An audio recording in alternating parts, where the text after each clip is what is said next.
Hello guys, today we are going to discuss respiration from chapter 6 life processes for our class 10 students, because in our previous video we had started this topic and we learnt about the differences between aerobic and anaerobic respiration and what are the different equations of this topic concerned. So let us proceed to the next topics of this chapter, and today we are going to discuss on these points. First, respiration in plants, means how do plants respire.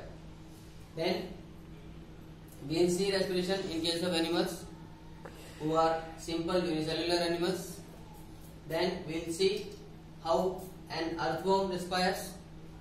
Then in fish, mussels and prawns etc., means aquatic animals. Then in insects like mosquitoes, grasshopper, housefly, cockroaches etc., how do they respire. And finally, how the respiration occurs in case of lizard, frog, birds, mammals, humans etc. So let's start. Plants में जहां तक respiration का सवाल है, plants actually हम जानते हैं कि वेल डेवलप्ड प्लांट में रूट, स्टेम और लीव्स, ये तीन मेजर पार्ट्स होते हैं प्लांट बॉडी के, और इन तीनों ही पार्ट्स में प्लांट बॉडी के अंदर रेस्पिरेशन इंडिविजुअली होता है। यानी प्लांट्स का रेस्पिरेशन जब होता है तो रूट्स में अलग, स्टेम में अलग और लीव्स में अलग, ठीक है। तो ये तीनों पार्ट्स इंडिविजुअली रेस्पिरेशन करते हैं, जबकि जो मल्टीसेलुलर और वेल डेवलप्ड ऑर्गेनिज्म होते हैं उनके शरीर में एक प्रॉपर रेस्पिरेटरी सिस्टम होता है, okay, which functions as a single unit. But here in case of plants, this respiration is done separately, individually. Okay. अगर हम रूट्स की रेस्पिरेशन की बात करते हैं, आप जानते हैं कि प्लांट्स के रूट्स सॉइल के अंदर फिक्स होते हैं, और सॉइल के अंदर जो एयर प्रेजेंट है, सॉइल पार्टिकल्स के बीच में जो एयर स्पेसेस है, जहां वहां पर जो एयर मौजूद है, वहां पर उसके कांटेक्ट में होते हैं प्लांट की बॉडी के रूट हेयर, रूट्स के रूट हेयर मौजूद होते हैं वहां। तो रूट हेयर्स के थ्रू वो एयर जो सॉइल के अंदर पार्टिकल्स के बीच बीच में मौजूद है, वो एयर वहां से डिफ्यूजन के जरिए रूट हेयर्स में एंटर करती है, और वहां से रूट हेयर्स के थ्रू एंटर करके फिर ये पूरी बॉडी में ट्रांसपोर्ट की जाती है, और इसी तरीके से उन्हीं रूट हेयर्स के जरिए वापस CO2 रिलीज कर दी जाती है as a product of respiration. अब स्टेम की अगर हम बात करते हैं, तो जो जनरल जो हर्बेशियस प्लांट्स है, जनरली जो डेलिकेट स्टेम वाले होते हैं, उनके अंदर स्टेम वाले पोर्शन में भी, ग्रीन पोर्शन में भी स्टोमेटा पाए जाते हैं, और स्टोमेटा ऐसी ओपनिंग है जो प्लांट बॉडी में रेस्पिरेशन को, मींस एक्सचेंज ऑफ गैसेस को, और साथ ही साथ जो ट्रांसपिरेशन है उसको फैसिलिटेट कराने के लिए काम करती है। तो स्टेम के अंदर जो मेनली, जैसे मैंने बताया, डेलिकेट स्टेम्स की बात कर रहा है, तो उन केस में स्टोमेटा पाए जाते हैं, छोटे छोटे ओपनिंग्स, और उन स्टोमेटा के जरिए जो ऑक्सीजन है एयर से वो स्टेम के अंदर डिफ्यूज होकर अंदर जाती है, और उसी स्टोमेटा के जरिए वापस CO2 बाहर एनवायरमेंट में रिलीज कर दी जाती है। तो ये प्रोसेस है सिंपल डिवीजन का in case of root as well as in case of stems. लेकिन अगर जो बड़े बड़े वुडी ट्रीज होते हैं जिनके ट्रंक के ऊपर बार्क लगी होती है, तो उसमें बीच में छोटे छोटे ओपनिंग्स होते हैं जिनको हम लेंटिसेल्स बोलते हैं। यानी जो बहुत बड़े बड़े वुडी ट्रीज हैं, जैसे आम का पेड़, बरगद का पेड़, पीपल का पेड़, तो इनके अंदर जो बार्क होती है, बार्क के बीच में ट्रंक पूरे पोर्शन में वहां लेंटिसेल्स पाए जाते हैं। उन लेंटिसेल्स के जरिए ये गैसेज एक्सचेंज कंडक्ट हो पाता है, okay, in case of woody trees. Next अब बात करते हैं प्लांट की लीव्स में क्या होता है। लीव्स में भी स्टोमेटा है, और आप जानते हैं कि जनरल जो नॉर्मल डेलिकेट प्लांट्स होते हैं, हर्बेशियस प्लांट्स के केस में खासकर जो स्टोमेटा है वो उसकी पत्ती के लोअर सरफेस पे ज्यादा संख्या में होते हैं, ताकि जिससे ट्रांसपिरेशन के द्वारा जो वाटर लॉस है उसको कुछ हद तक मिनिमाइज किया जा सके, रिड्यूस किया जा सके, ओके। तो रेस्पिरेशन में जो स्टोमेटा है वही यहाँ फंक्शन करते हैं लीव्स में भी, कि प्लांट्स के केस में आप जानते हैं कि जो लीव्स है एक्चुअली, जो ग्रीन पोर्शन है प्लांट का, वो दो काम करते हैं बेसिकली। एक तो जो रेस्पिरेशन है वो थ्रू आउट द डे, यानी 24 घंटे चलते रहता है, डे टाइम में भी नाइट टाइम में भी रेस्पिरेशन होता है प्लांट बॉडी में, और साथ ही साथ जो फोटोसिंथेसिस है वो हम जानते हैं कि केवल डे टाइम में जनरली होती है, एक मेजर पोर्शन में। तो एक्चुअली दिन के समय में और रात के समय में इस ऑक्सीजन और CO2 का थोड़ा सा जो अमाउंट है वो वेरिएबल हो जाता है इन केस ऑफ प्लांट्स। देखिए होता क्या है, दिन के वक्त जब सनशाइन होती है तो सनशाइन की सनलाइट की प्रेजेंस में प्लांट फोटोसिंथेसिस करते हैं, रेस्पिरेशन भी साथ साथ हो रहा है। तो उस फोटोसिंथेसिस के दौरान जो CO2 एनवायरमेंट में मौजूद है प्लस जो CO2 आसपास के जो जितने भी लिविंग एनिमल्स हैं जो रेस्पिरेशन के थ्रू एक्सहेल कर रहे हैं, वो CO2 प्लांट फोटोसिंथेसिस में कंज्यूम करते रहते हैं। और इसकी वजह से दिन के वक्त जो नेट अमाउंट है CO2 का वो कंपैरेटिवली ऑक्सीजन के मुकाबले कम होता है, क्योंकि दिन के वक्त ऑक्सीजन रिलीज हो रही होती है फोटोसिंथेसिस के जरिए और CO2 कंज्यूम की जा रही होती है फोटोसिंथेसिस में।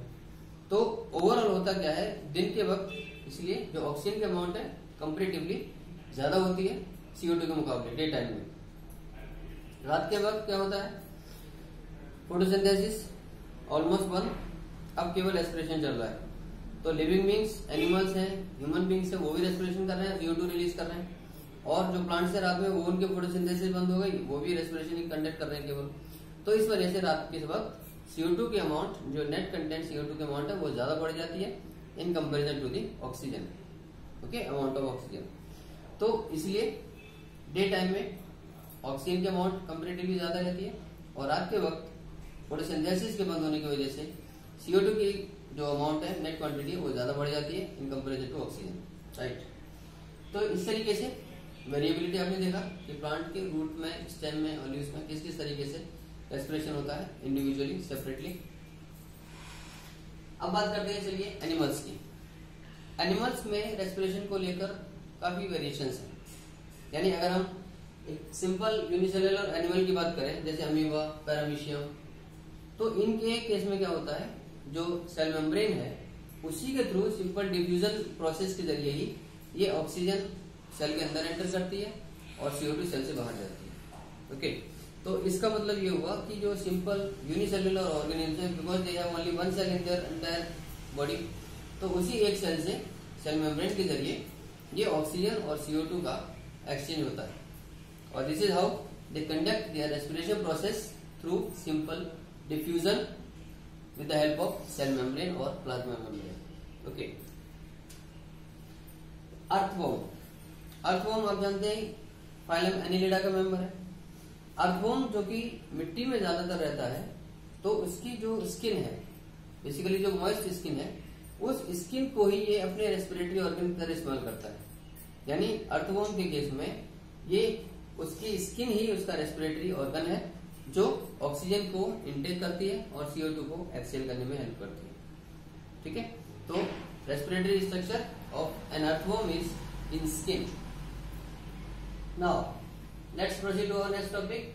What happens in case of aquatic animals like fish, mussels, prawns, okay. Prawn आप समझते हैं जिसको हिंदी में हम लोग झींगा बोलते हैं।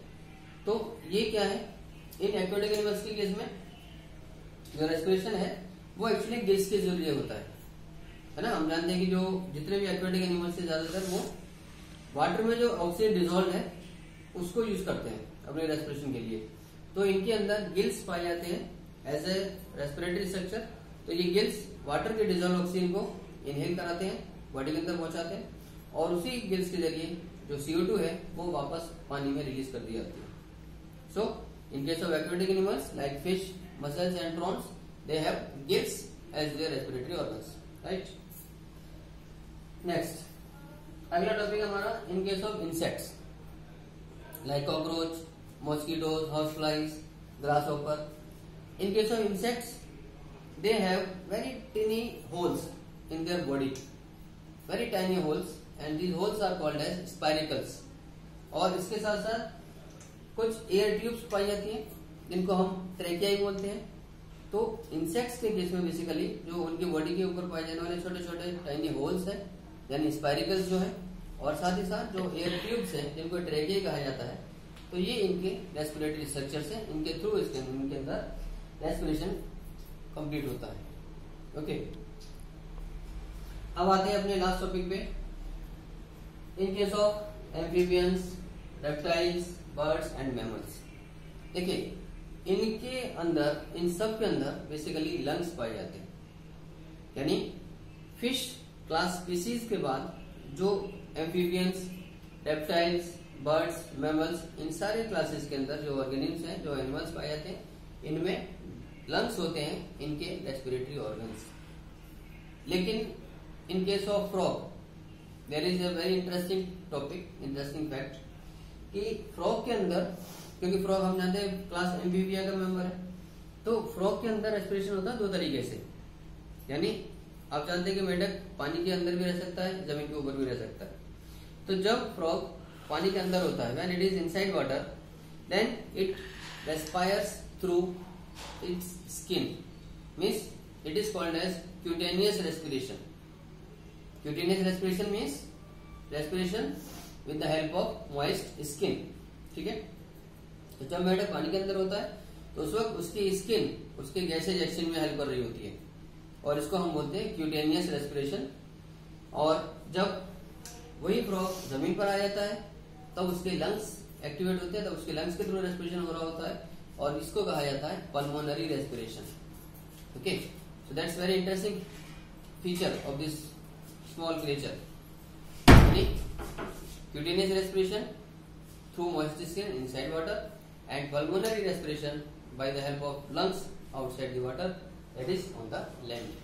And in case of human beings and other mammals and birds, we have a very well developed respiratory system, very well designed, well organized respiratory tract we have, and about this we are going to discuss in our next class.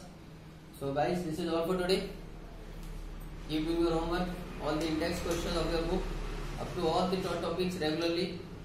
Stay home, stay safe, keep your all family members safe, and keep utilizing this time very wisely. Keep watching videos. Thank you. God bless you all.